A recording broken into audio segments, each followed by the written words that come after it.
This was like the most boring movie ever, bud. Welcome back, and once again, thank you for trusting me with your full spoiler movie reviews. That thing I do where I watch movies and then I tell you all about them. As always, I am unpaid and unsponsored. And spoilers, spoilers, spoilers, all the spoilers. If you don't want spoilers, you can go ahead and scroll. I won't be offended. Spoilers, spoilers. Okay, here we go. Today, I got to see an early screening of My Old Ass, an Amazon movie. Candy, have you really gotten so popular that you get to watch movies early now? No.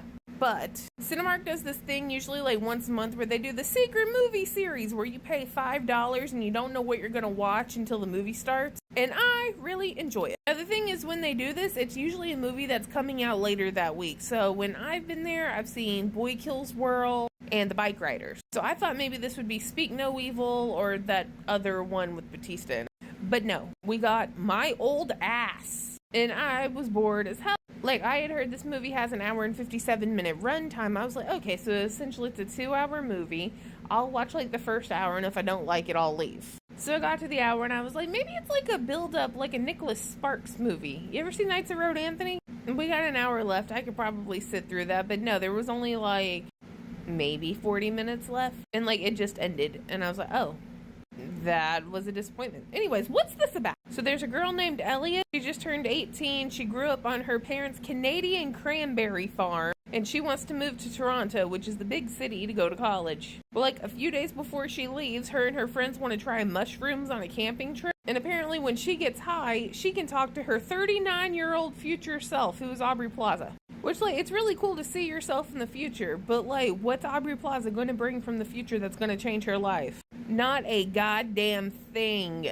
Do we know what she's doing in the future? No. Do we know what job she has? No. All we know is that she's a PhD student, but she wouldn't tell her what it was in. We know she has a girlfriend, and that's literally it. And the only advice that she gives, like, little Elliot, is to stay away from a guy named Chad, who literally shows up the next day. And then Elliot starts hanging out with Chad, despite the fact that that was the only singular warning she got from her future self. And you're probably thinking, Candy, she probably just thought she was hallucinating the whole time. You're right, she did for a little bit, but then she goes into her phone and sees there's a contact named My Old Ass, and it's her in the future.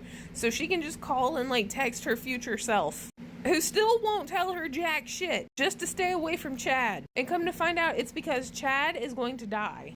But don't worry, we won't see that. We don't know when that's going to happen, or why, or how. So young Elliot is prepared, and she's like, okay, I'm gonna go live my best life, and drives off in her boat. The end. Yes, the end. Now, did I like it?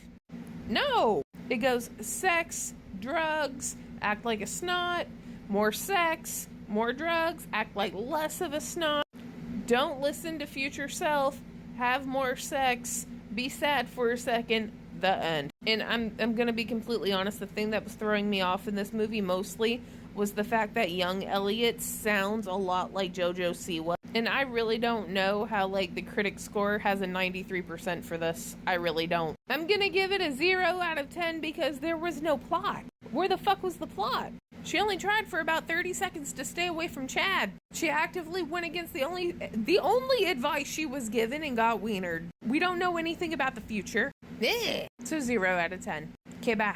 To be fair.